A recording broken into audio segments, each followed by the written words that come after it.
What does it take to set the scene for fast growth in an e-commerce business? It's the E-commerce Master Plan podcast. Here to help you solve your marketing problems and grow your e-commerce business. Cutting through the hype to bring you inspiration and advice from the e-commerce sector and beyond. Here's your host, Chloe Thomas. Hello and welcome. Can you believe we're already, well, by the time you've listen to the whole of this one, we're already a third of the way through our January growth series. We always get a lot of new listeners in January for the growth series. So if that is you, a very warm welcome. You've picked a great time to tune in. Here on the E-commerce Master Plan podcast, we bring you inspiring stories and examples of retailers and brands who are striving for e-commerce success and doing interesting things on the path to net zero. Every January, we release our January growth series to help you pull together your perfect plan for 2022. We've some cracking guests coming up for you over the 9 episodes of the series, and you can already listen to 2 of the other ones right now. In this episode, though, we're looking at 2 huge growth trends for 2022. One that we should all be up to speed on, which is the plethora of new niche or niche marketplaces that we can sell on. And the other one is one that's a big underserved consumer segment that might be relevant to your business. We're also talking about how to set your business up to grow fast, the mindset, MVP ideas, so that's minimum viable products, flexibility, raising finance, teams, side hustle versus full-time, and how to invest in the right marketing to enable all that growth that you're preparing for. So how did we fit all that into one episode? I have absolutely no idea, but you're going to want to listen right the way to the end to make sure you get it all. Before that though, please do check out our sponsors. Recharge is the leading subscription management solution helping e-commerce merchants of all sizes launch and scale subscription offerings. The subscription market is predicted to grow to nearly $500 billion, that's billion with a B, by 2025. As the fastest growing area in commerce, subscriptions hold tremendous opportunities to build a community of customers who share your values. Recharge powers the growth of thousands of subscription merchants and their communities, turning one-time transactions into long-term customer relationships. With subscriptions, merchants are able to experience predictable revenue, increased customer loyalty, and higher average order values. Whether you're a direct-to-consumer business or an omnichannel brand, subscriptions strengthen your brand's relationship with your customers and make it easy for consumers to make repeat purchases. Turn transactions into relationships and experience seamless subscription commerce with Recharge. Get started today with the subscription payment solution trusted by over 45 million subscribers worldwide. Check them out at rechargepayments.com/masterplan. And now to introduce today's special guest. Simon Bell is co-founder at Immaculate Vegan, a curated fashion marketplace for consumers who like a lot of style with their ethics. Launched in 2019, growing fast has always been part of the plan. And in year 2, they've experienced over 300% year-on-year growth. Hello, Simon. Hi, Chloe. It's great to be chatting with you, especially about a business as fascinating as Immaculate Vegan. But before we get into why you started that, how did you end up in the world of e-commerce? Well, I'm a poacher turned gamekeeper, actually, because I spent 20 odd years as a client in a range of marketing roles. I worked for Unilever for 12 years, and I ended up being sales and marketing director of the Times, Sunday Times newspapers, after which I decided that the world had gone digital and I was still rather analog. And I thought, well, how can I get more digital? So I knew these guys that had started an agency called Pod One, and I did some consulting for them. And after a couple of months, because they were growing so fast, I said, guys, you need someone to help you run this. They said, yes, I know. And I volunteered myself for the role. So I became MD of an agency. And being a marketeer, I thought that agencies should, like the brands they advise, also have a single point of difference. They should, be able to hang their hat on something. So I told the founders that this is what we should do. And they built some early e-commerce websites, which were seen to be rather attractive, but not necessarily very robust underneath. But anyway, cut a long story short, I said, this is a growth sector. Let's focus on e-commerce. So after a few months of encouragement, I finally got to come to heel, and Pod One then became very focused on e-commerce. It subsequently sold to Tech Mahindra and rechristened itself Born, and now it's part of a big enterprise. So, I think that was reasonably successful as an idea. But yeah, that's how.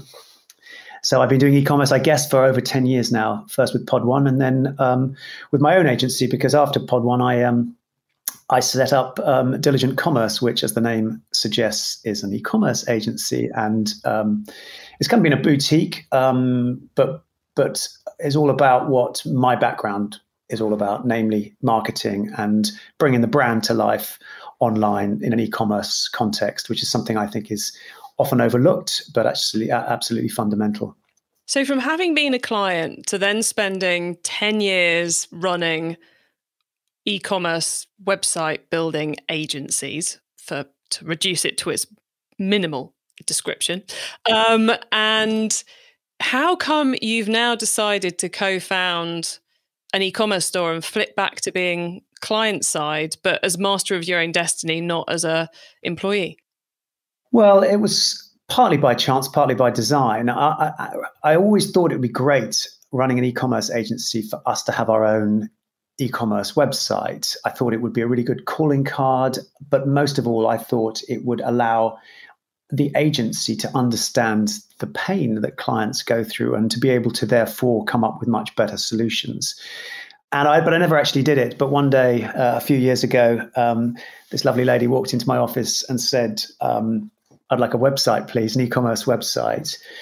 And she said, I'm vegan. And I said, well, that's interesting. So I've just turned vegan as well. And she said, well, I've been blogging and Instagramming about vegan fashion for the last year or two. And she had this fabulous Instagram account, beautifully curated, that showed really nice vegan fashion products, which she had found really hard to find because they are or have been very hard to find. Anyway, she said, look, I've lots of people have encouraged me to actually start selling these items, and that's what I'd like to do. And I said, well, look, I'm now vegan, and I've been looking for a retail project for some time now. This sounds great. Let's go halves on it. Let's do it together. And that's how we got together and how the business war, the website was born. Wow, one of those serendipitous moments. It was, yeah. Excellent. So let's cover off a few bits about Immaculate Vegan, and then let's get into your approach for growth. So where are you in the world, and where are you selling your products to? Okay, so where are we in the world? Well, we're based in the UK. We did actually have an office in Shoreditch, but since COVID, we're now working remotely, which actually is quite neat because obviously it's a cost-effective way of doing business. So where are we? We're based in various parts of the UK.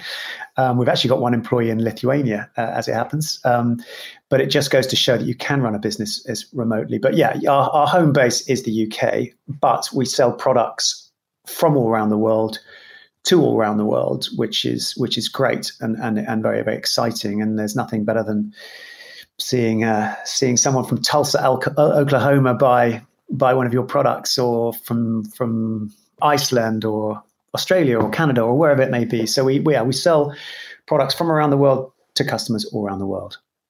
Very cool. And what does the team look like as you've gone through the growing process? Is it just the two of you still, or has it grown? It has grown, and it will inevitably grow further. But as a startup, one has to be very, very careful, and you do an awful lot yourself. Trust me.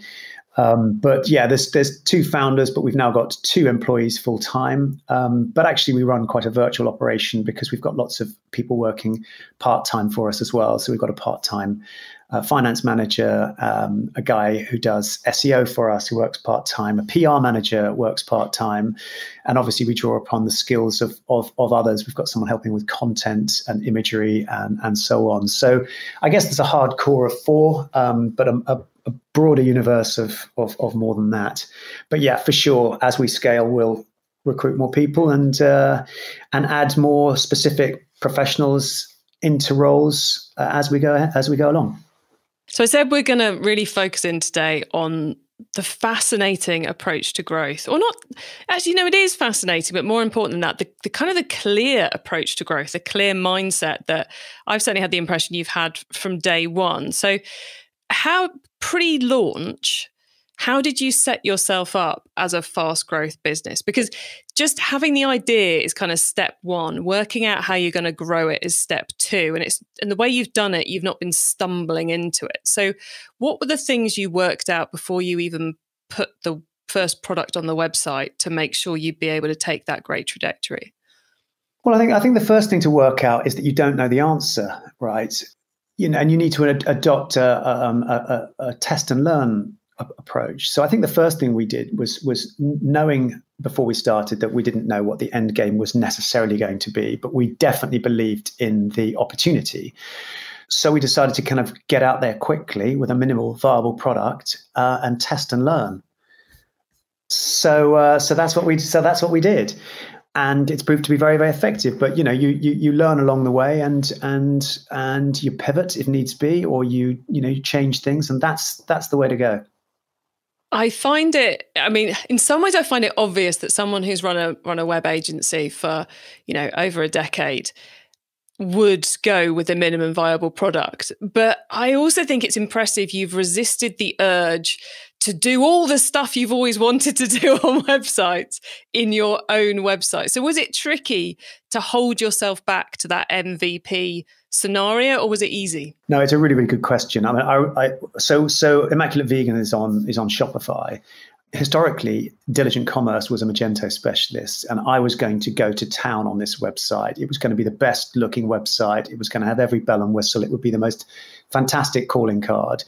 But I quickly realized, particularly because one's own projects tend to take a backseat to paying projects, that this might take too long. It would, could take over a year, by which time we might have missed the boat, because this is an opportunity that other people will see and grasp. And so I felt that actually, no, we should get out there quick, test and learn. And if needs be, we re-platform in the future.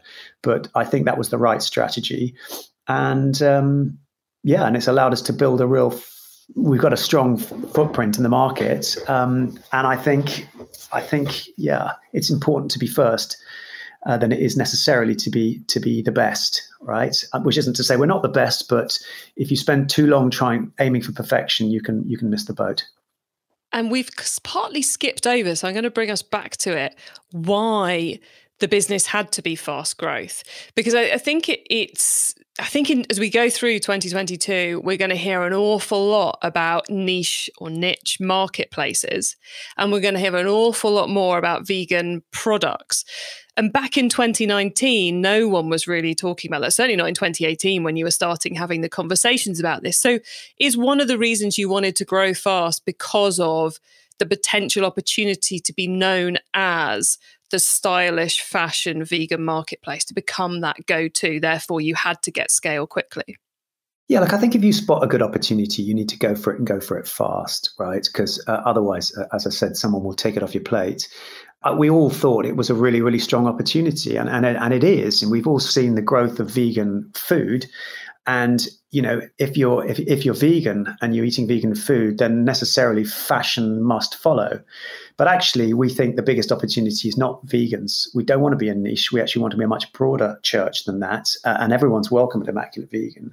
For us, vegan is a fantastic stamp of authority for sustainability and ethics, which is a much bigger area than the vegan niche. I think we can do well as a vegan niche regardless, because there's plenty worldwide. But I think there's an awful lot of people who want a little bit of vegan, that have a meat-free Monday, that are predisposed to the idea, even if they're not ready to go wholesale. So if we can draw upon the sustainable crowd, then I think we've got a much, much bigger offer on our hands. So that was the other reason for moving fast, because there's a huge amount of activity, obviously, in sustainability as well. But we feel that a lot of the sustainable marketplaces are a bit vague, well-meaning, but what does that mean? Whereas I think, the vegan stamp of approval actually means a lot to a lot of people in a very simple fashion. So yeah, a lot of reasons for moving fast, but yeah, we were excited about the opportunity and we wanted to get on with it.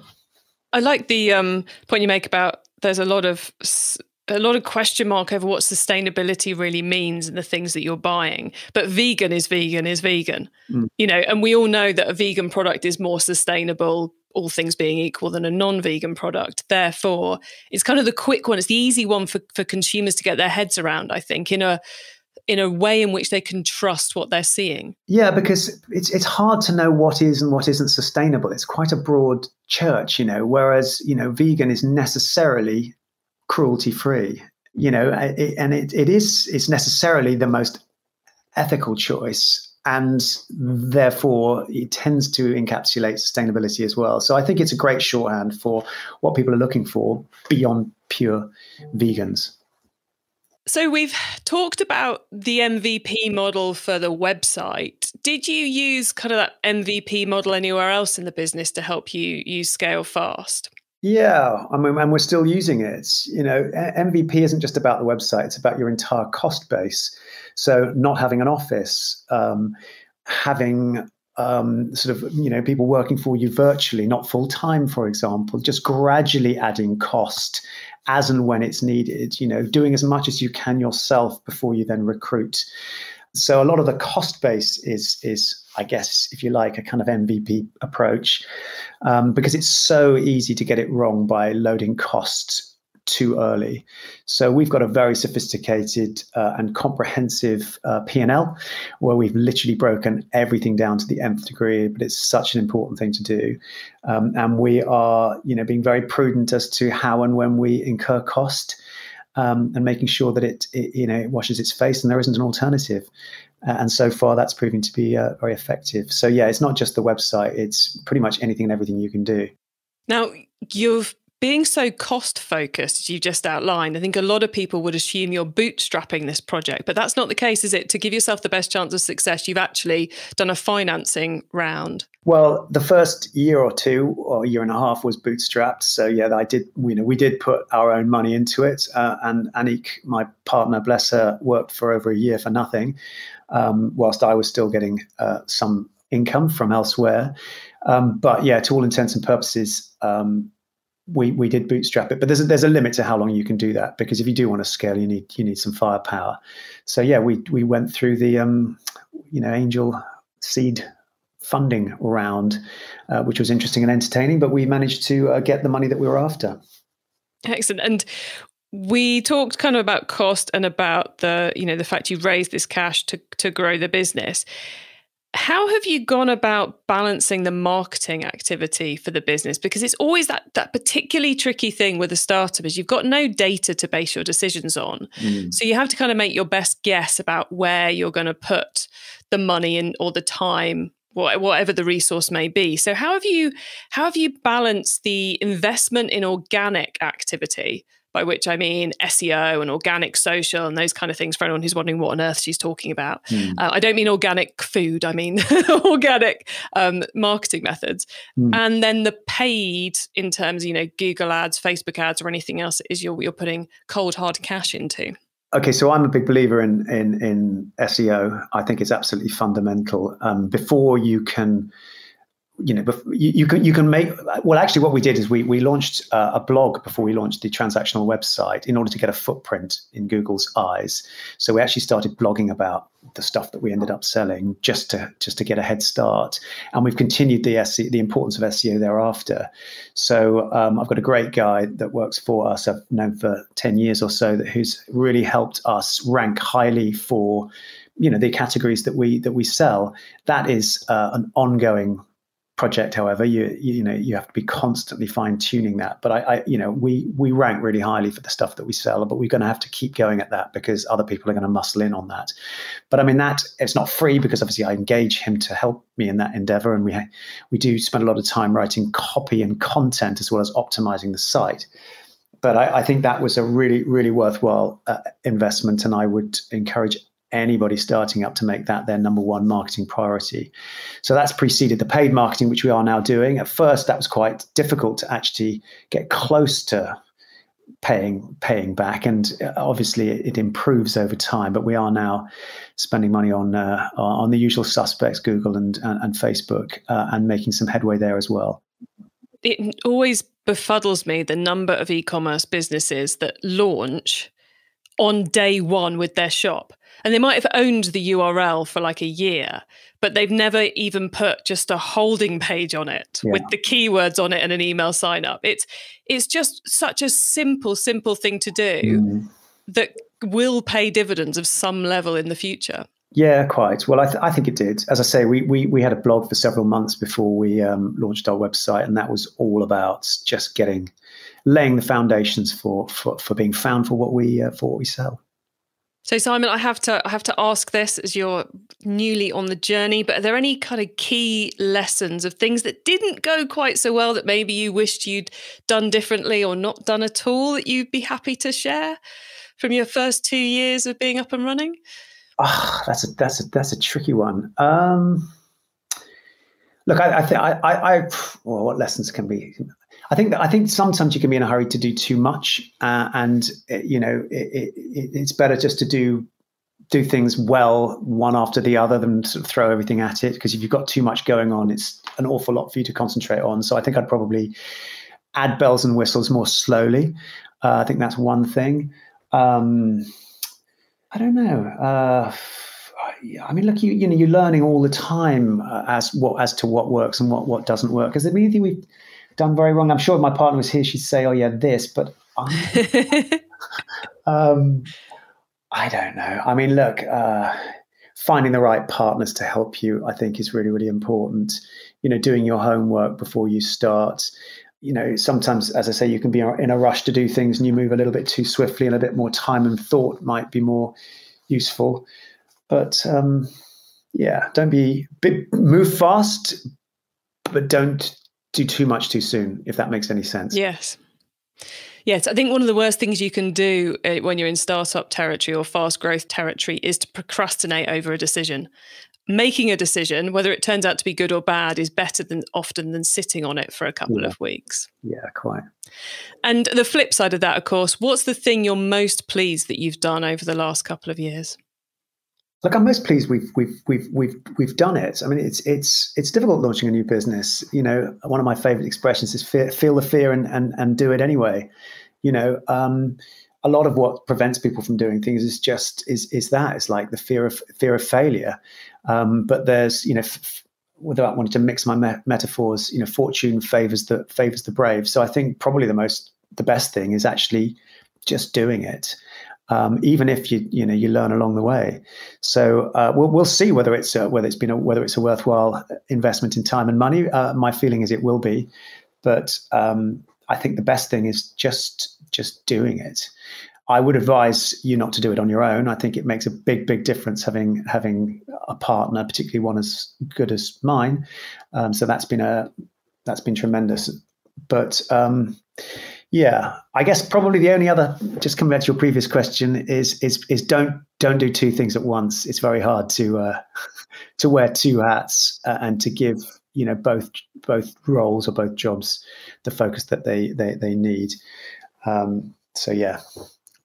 Yeah, it's that challenge which I think a lot of people have of running an e-commerce startup whilst doing a full-time job, which is pretty difficult, but it's compounded even more if you end up being the boss of two things that have very different business models. I think that becomes incredibly draining, even if the time is easy to manage, the brain space isn't. Yeah. So it's common knowledge now, but I've actually now sold Diligent Commerce to another agency. So it is now wholly owned by LogicSpot, which is a great partner for Diligent because they're very complementary. But that was done primarily so I could free up more time to focus on Immaculate Vegan. Exciting times in that case then. What are you most excited about coming up in, or what should we watch out for, given you're now kind of going full time on Immaculate Vegan in the coming year? Well, I'm not full time yet, but I that would be great when I am. What to look out for? What can I say? Just more wonderful products. more categories, more marketing, I think. Yeah, I mean, and I think a lot more interest and focus in this space. I think people are getting, COP26 and all that, more and more focused on the environment. And I think, I think it's going to be a one-way traffic. So I don't know. I think it's all going to happen. E-commerce Master Plan is supported by some of the greatest companies in the e-commerce sector. Here's a reminder of who they are. Are you an FBA seller? Then you should try out DataHawk, the next-gen e-commerce acceleration platform for Amazon and Walmart sellers. Use their robust analytics to boost your FBA sales, including easy-to-use analysis of SEO, product intelligence, including margin optimization, and ad efficiency. You can even map your competitive landscape. If there's a stat, recent or historical, you're after, they've almost certainly got it. As Angela Farmer, e-commerce manager at Hero Pet Brands, puts it, this is the most robust and cost-effective Amazon analytics tool I've come across, and I've used multiple in the past. Try the #1 FBA seller software and e-commerce analytics platform for sellers, vendors and agencies for 14 days free and unlimited trial. Go to datahawk.co/masterplan. That's datahawk.co/masterplan to start your free account. Zen.com is an international fintech company on a mission to provide entrepreneurs with peace of mind in managing their money and purchasing transactions. Zen guarantee you won't find a better payment processing fees offer anywhere. And if you do, they'll match them. To access their great transaction fees, there's a low €25 monthly subscription, which also gets you a whole range of other benefits. Free currency exchange, easy integration with e-commerce platforms, online banking with a free Zen bank account that's linked to your payment gateway. If payment fees, exchange rates and delays are a thorn in your side, you should check out Zen. And use code MASTERPLANZEN to save €50 by trying out Zen for 60 days with no subscription fee at all. Save money and stay Zen. Check out their latest e-commerce offer at zen.com. That's zen.com. It's time for the top tips round. Okay, Simon, I love this section because it gives me and our listeners some really quick ideas for taking our businesses to the next level. So are you ready for the top tips? Ready as I'll ever be. Okay, the book top tip. If everyone listening to this podcast agreed to take Friday off and read a book to make their business better, which book would you recommend? Yeah, well, I'd have to say the Lean Startup, because I've referenced that thinking quite a lot in this podcast. So that would definitely be top of the list for anyone that's launching a new business. I think there's a lot of learning to be had in there about minimal viable products and testing and learning, and not being afraid to tweak things and move things if that's necessary. There's a variation on that called the Lean Marketplace, I believe, which obviously would be of interest to anyone launching a marketplace. And rather belatedly, I've just started reading Atomic Habits, which I think has got some. I think it's good for everybody, for anyone at walk of life. But I think there's some interesting e-commerce learning in there. I've got to the chapter where he talks about the British Olympic cycling team and how they deployed the aggregation of marginal gains in turning a British cycling from nobodies into world beaters. And I think that's very relevant. It's all about improving everything, just making a marginal change across the board. And I think that's a mantra that's very effective with e-commerce, because it's rare there's a silver bullet that's going to transform your fortunes or your conversion rate or whatever. But if you have the philosophy of changing or improving everything, albeit marginally, then I think the gains can come. So I think there's a lot to be said for that. So yeah, that's part of Atomic Habits. Excellent. A very interesting look into your psyche with those 3 recommendations there, Simon, which backs up everything else you've been talking about today. So nice bit of consistency too. Okay, the traffic top tip. Which marketing method do you either prize above all others or think doesn't get the press it deserves? Well, I'll have to say it again. SEO doesn't get the press it deserves. I think it's fundamental. Let's face it, people don't know who you are, but they are looking for what you sell. So it is absolutely paramount that you're found for what you sell naturally, organically. So SEO is right up there. I think PR is often the unsung hero. It's rare that PR it's hard for it to deliver. But I'm convinced that, sooner or later, we're going to get a leg up through PR because someone's going to give us a huge, big thumbs up. So I'm looking forward to PR actually delivering the goods. I know it sounds a bit old school, but I think it's an interesting sort of bedfellow with SEO. And of course, backlinks from PR, if they can get them, are absolutely key. So yeah, that plus, take advantage of all the, let's call them free social media marketing opportunities. Instagram, of course. Pinterest works well for us, we believe. We haven't really got into TikTok yet, but who knows? But use them all, and use LinkedIn as well for professional purposes. So don't be shy about using social media. And then the tool top tip, even maybe a collaboration tool, a social media plugin, a phone app, or just a way of working. Is there a cool little tool you use that makes you and your team more efficient from day to day? Yes, there is. It's Slack, which cool little tool, which I understand has just been sold for 27 billion to I can't remember, one of the big media players. But we were doing stuff through WhatsApp, believe it or not, when we first started, which was kind of suboptimal. Whereas Slack allows you to have lots of channels that you can, name whatever that particular channel is all about. And it's a very effective and efficient way of getting stuff done and assigning things to different people. And it's a lot more immediate. So I recommend Slack. I think the most recommended tool on this podcast. Not that I've actually counted. Anyone who wants to tell me otherwise, please do, but I'm pretty certain it must be the most recommended on here by now. Okay. The growth top tip. If you met someone today who's focused on growing their e-commerce business from 100 orders per month to 1,000, what would be your number one tip for them? Be patient. Look, I mean, I remember when we first started seeing a month's sales that were so low that I thought I could make more money selling the big issue on the street corner. Our targets look, like a mountain, but it does come through. Assuming you've got a good idea, of course, and you've done your homework and everything's in place. But it comes. So be patient would be one of them. I think we've touched on a lot of the other things that are important to do. Just make sure you've got everything in place, and make sure you got your business model worked out properly. So you're spending money commensurate with your likely growth rate. I think that's important. Make sure you've got people who can do things better than you around you. I think that's always a good one. Pick good people, because there's always something that you're not great at that someone else is.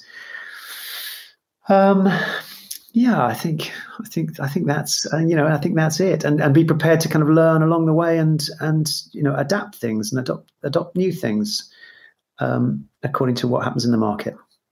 So true. I love the patience angle, because I think it is the moment you start getting frustrated and impatient is the moment you start making bad decisions. Yeah. And to get to growth of that kind of scale, you have to make good decisions. Well, Simon, it has been a pleasure catching up with you. Before we say goodbye, could you please let the listeners know where they can find you and your business on the web and social media, please? Okay. Well, unsurprisingly, we are Immaculate Vegan. So immaculatevegan.com. You can find us at Immaculate Vegan on Instagram, on Pinterest, on LinkedIn, on Facebook, the usual suspects. Just search for Immaculate Vegan. Perfect. Simon, thank you so much for coming on the podcast today and sharing so much insight into what it takes to launch and grow fast. It's been a pleasure chatting with you. So thanks for being here. Likewise. And one more thing, I would love to offer all your listeners a 10% discount off anything they buy from Immaculate Vegan.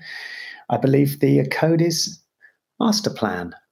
That's very generous of you. Thank you very much, Simon. And I'm sure many of the listeners will be checking it out, because I must admit, prepping for this interview, I lost a good half hour looking at the products on Immaculate Vegan. So there you go, guys. Use the code Masterplan to get 10% off your order. Well, Simon, thank you so much for being on and being so generous to the listeners as well. Thank you, Chloe. It was a pleasure.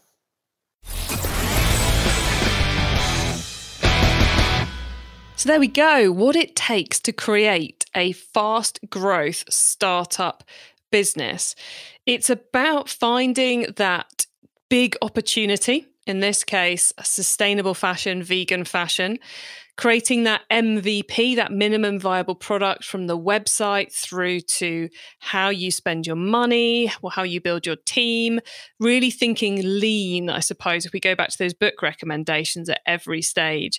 So lots of interesting angles there from Simon that hopefully have got you thinking, and I think are just as relevant if you're about to try and enter a high growth period in your business as much as if you're in those early startup stages. Now, you can get your hands on the notes from today's show, including the top tips and links to what we've mentioned, by heading over to ecommercemasterplan.com/podcast, where you can also add yourself to our email list so you don't miss out on any of the many other things I share to help you improve your business. When you're on the website, you can also add yourself to our email list so you don't miss out on any of the many other things I share to help you improve your business. That includes notifications as episodes go live and details of the webinar I will be hosting to round off our January growth series, where I'll be sharing my take on where you should be focusing for maximum impact in 2022. Now, the January Growth Series continues on Thursday, when we're going to be exploring why you need to understand what stage your business is at to make sure you're focusing on the right areas to avoid bottlenecking your growth. So make sure you've followed or subscribed to us wherever you are listening so you don't miss out on that. And if you can't wait until Thursday, two of our Growth Series episodes are live right now. That's 363, 364, and of course this one. So please do go back and check those out. And if you'd like to know more about our new focus on both growth and net zero, then have a listen to episode 359. That's 359. Thank you so much for tuning in to the E-commerce Master Plan podcast. It's been a pleasure to have you listening. And I bring you a new interview every episode because I want to inspire and help e-commerce business owners to succeed and thrive with their business, both to make it more successful and to turn it into a force for good for our planet. If you know someone this show can help, please tell them to listen to the E-commerce Master Plan podcast. I hope you have a brilliant week, and don't forget to keep optimizing. Thank you for listening to the E-commerce Master Plan podcast. Find out more at ecommercemasterplan.com/podcast. Recharge is the leading subscription management solution helping e-commerce merchants of all sizes launch and scale subscription offerings. Over 15,000 merchants use subscriptions powered by Recharge to grow their business and their communities by increasing average order value, reducing churn, and providing predictable recurring revenue. Turn transactions into relationships and experience seamless subscription commerce with Recharge. Check them out at rechargepayments.com/masterplan.